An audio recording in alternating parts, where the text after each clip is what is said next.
یا الہی ہم سب کے گناہ معاف فرما دے، ہم سب کو عابد اور سحر انگیز بنا دے، ہم پر راز شوق آشکار کر دے، ہمیں غلامی مصطفیٰ صلی اللہ علیہ وآلہ وسلم سے سرفراز فرما دے، ہمارے دلوں کی ویران بستی کو اپنی رحمت سے آباد کر دے، اور ہمیں اس راستے پر ہمیشہ قائم رکھ جو نبی پاک صلی اللہ علیہ وآلہ وسلم نے بتلایا ہے۔ یا اللہ ہم سب کو سچے دل سے توبہ کرنے کی توفیق عطا فرما دے۔ اے رب رحیم، ہم گناہوں کی دلدل میں ڈوب گئے ہیں، ہم بدکاریوں کی مستی میں گر پڑے ہیں، ہم مایوسی کے اندھیروں میں بھٹک رہے ہیں۔ یا الہی، یا میرے مالک، ہم مایوسی کے اندھیروں میں بھٹک رہے ہیں، رحمت الہی سے خود ہی روٹھ گئے ہیں۔ اے اللہ، ہم ندامت کے آنسوؤں سے ناآشنا ہیں، ہم ایک سچی توبہ کے طلبگار ہیں۔ اے اللہ پاک، اپنی رحمت سے ہمیں وہ سچی توبہ عطا فرما دے۔ اے پاک پروردگار، ہمیں، ہمارے والدین کو، ہمارے اہل و عیال کو، ہمارے آباء و اجداد اور ہماری آنے والی نسلوں کو اپنی عافیت عطا فرما، ہم سب کو بے حساب رزق عطا فرما، ہم سب کو حاسدوں کے حسد سے بچا۔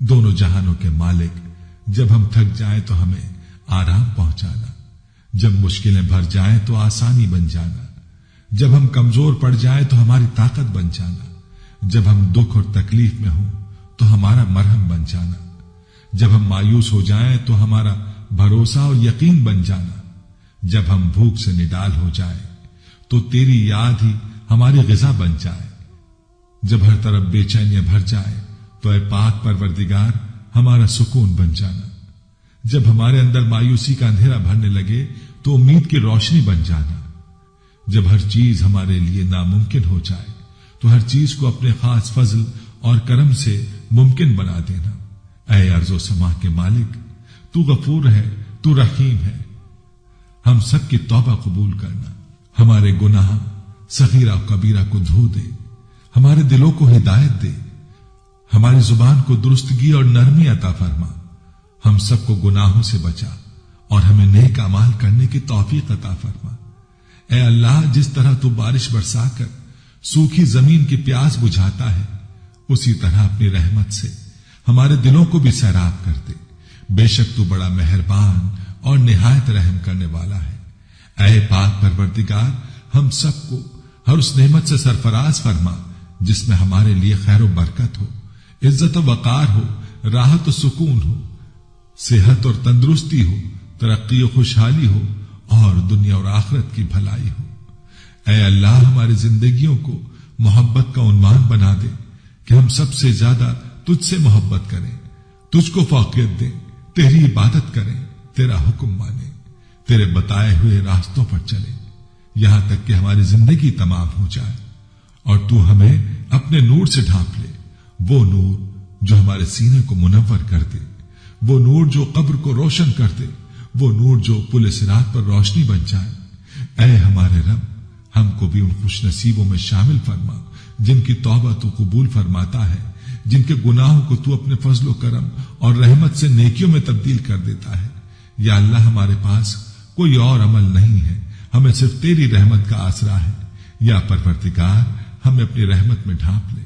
اے بلندیوں کے بادشاہ، اے رب کائنات، ہمارے دل اور ہمارے قدم اپنی رضا کی طرف پھیر دے۔ یا اللہ، ہمیں وہ عقل دے جو تسلیم و رضا میں جائے، ہمیں وہ دوست دے جو منزل تک ہمارا ساتھ دیں، ہمیں وہ نسبتیں عطا کر جو تجھے منظور ہیں۔ یا اللہ، اپنے محبوب پاک صلی اللہ علیہ وآلہ وسلم کی ہمارے دلوں میں محبت عطا فرما۔ یا الہی، اس دور میں اور آنے والے دور میں ہم سب پر مہربانی فرمانا۔ یا اللہ، ہمارے دلوں کو غفلت سے دور کر دے اور ہم کو آخرت کی تیاری کی فکر عطا فرما۔ اس دنیا میں اور اس زندگی میں اپنے نبی پاک صلی اللہ علیہ وآلہ وسلم کا تابعدار اور متی ہم کو بنا دے تاکہ قیامت میں ذلت اور رسوائی نہ ہو۔ یا اللہ، اپنے مومن اور مخلص بندوں کے ساتھ ہمارا حشر فرمائیے اور دوزخ کے عذاب سے ہم سب کو اپنی پناہ میں رکھنا۔ اے پروردگار، ہم کو اعمال صالحہ کی توفیق عطا فرما اور اپنی رحمت سے ہم سے وہ کام لے جس سے تو راضی ہو اور ان سب کاموں سے بچا لے جن سے تو ناراض ہو۔ یا اللہ شیطان کی گمراہیوں سے ہم سب کو کامل طور پر محفوظ رکھ۔ اے رب کریم، ہمارے ہاتھ تیرے سامنے پھیلے ہوئے ہیں، ان کو اپنی شان کے مطابق خیر و برکت اور دنیا اور آخرت کی ہر طرح کی بھلائی اور کامیابی سے بھر دے۔ اے اللہ ہمیں ہر وہ چیز عطا فرما جس کی ہمیں ضرورت ہے۔ اللہ پاک ہمیں اپنے سوا کسی کا محتاج نہ فرمانا۔ اے بہت بڑی شان والے، ہمیں باعزت اور بہترین صحت کے ساتھ عمر طویل عطا فرمانا اور ہمیشہ اپنے حفظ و امان میں رکھنا۔ یا اللہ خاوند اور بیوی کو ایک دوسرے کے حقوق ادا کرنے کی توفیق عطا فرما، اولاد کو والدین کا فرما بردار بنا دے، بھائی سے بھائی ناراض ہیں ان کی آپس کی نفرتیں ختم کر دے۔ اے مالک جو بچے بگڑے ہوئے ہیں ان کو راہ راست پر چلنے کی توفیق عطا فرما۔ اے اللہ ہم نے جن لوگوں کے حقوق دینے ہیں یا ہم نے جن کی غیبت یا چغلی کی ہے انہیں اپنی بارگاہ میں سے اتنا دے اور ایسی جزا و ثواب سے نواز دے کہ روز قیامت انہیں ہم سے بدلہ لینے کی طرف توجہ ہی نہ ہو۔ اے پاک پروردگار ہمارے والدین کو سلامت رکھ، صحت و تندرستی کے ساتھ تمام زوجین میں محبت بنائے رکھ، اور جن کے درمیان ناراضگی ہے اسے دور کر دے۔ یا الہی جو بے اولاد ہیں، اولاد کی نعمت کے لیے تڑپتے ہیں، انہیں نیک اور صالح اولاد عطا فرما دے۔ جن کی شادی نہیں ہوئی ہے، جو بیٹے اور بیٹیاں رشتوں کی آس لگائے بیٹھے ہیں، اپنے غیب کے خزانوں سے ایسے وسیلے اور راستے بنا کہ ان سب کو نیک شریک حیات ملے۔ یا اللہ جو مسلمان پریشان حال ہیں، مصیبت میں ہیں، اپنی لامحدود رحمت و مہربانی سے ان کی تمام پریشانی، مشکل، مصیبت اور تنگی کو دور فرما دے۔ اے ارض و سما کے مالک ہماری ٹوٹی پھوٹی دعاؤں کو نہ دیکھ، ہمارا تجھ پہ جو یقین کامل ہے اس کو دیکھ، اور آج ہماری تمام دعاؤں کو، حاجتوں کو پورا کر دے۔ ہمیں ایسی معافی دے دے جس کے بعد گناہ سے نفرت ہو جائے، ہمیں ایسی ہدایت فرما جس کے بعد گمراہی نہ ہو، ہمیں ایسی کامیابی عطا فرما جس کے بعد ناکامی نہ ہو، ہمیں ایسی عزت دے جس کے بعد کوئی ذلت نہ ہو، ہمیں ایسی خوشیاں عطا فرما جس کے بعد تکبر نہ ہو، ہمیں ایسی رضا دے جس کے بعد تیری ناراضگی نہ ہو، ایسی رحمت عطا فرما جس کے بعد عذاب نہ ہو، ایسی اولاد سے نواز دے جو نیک اور باعث عزت ہو، ایسا رزق عطا فرما جو حلال اور برکت ہو، اور ایسی موت عطا فرما جو باعث مغفرت ہو۔ اے اللہ ہماری مغفرت فرما دے، ہمارے ماں باپ کی مغفرت فرما دے۔ اے اللہ جنہوں نے ہمیں بڑی محنتوں سے پالا پوسا، ہمارے لیے تکلیفیں اٹھائیں، خود بھوکے رہ کر ہمیں کھانا کھلایا، تکلیف میں رہ کر ہمیں آرام پہنچانے کی کوشش کی، اے اللہ ہماری روزی کے حصول کے لیے جد و جہد اور کوشش کرتے رہے۔ اے اللہ ہماری تربیت کے لیے جو کچھ ان سے ہو سکا، اے اللہ انہوں نے ہمارے لیے کیا۔ اے اللہ ہماری طرف سے ہمارے والدین کو جزائے خیر عطا فرما۔ اے اللہ جن اساتذہ کے ذریعے سے تیرا کلام پاک ہم تک پہنچا ہے، اے اللہ تیرے دین کا علم ہم تک پہنچا ہے، اے اللہ ان تمام لوگوں کی قبروں کو نور سے بھر دے، اے اللہ ان کی مغفرت فرما، ان کے درجات کو بلند فرما، اے اللہ عذاب قبر سے ان کی حفاظت فرما، اے اللہ اپنے محبوب اور مقبول بندوں میں شامل فرما، اے اللہ ہماری طرف سے انہیں بہترین جزا عطا فرما، ان کی نیکیوں کو قبول فرما، ان کی خطاؤں سے درگزر فرما، ان کی سیئات کو حسنات سے مبدل فرما۔ اے اللہ تجھے تیرے نبی کا واسطہ جنہوں نے ہمارے لیے بڑی قربانیاں دی، ہمارے لیے بہت تڑپے، ہمارے لیے تجھ سے بہت کچھ مانگا، اے اللہ قیامت تک آنے والی انسانیت کو قرآن کی دولت عطا کی، علم کی دولت سے سرفراز فرمایا، ساری انسانیت کی صحیح رہبری کے لیے ساری زندگی کے اصول اور نظام کو ترتیب دیا۔ اے اللہ اپنے محبوب کی قربانیوں کو قبول فرما، اور اپنی امت کی طرف سے، اے اللہ اپنے بندوں کی طرف سے اپنے نبی کو بہترین جزائے خیر عطا فرما۔ آمین یا رب العالمین۔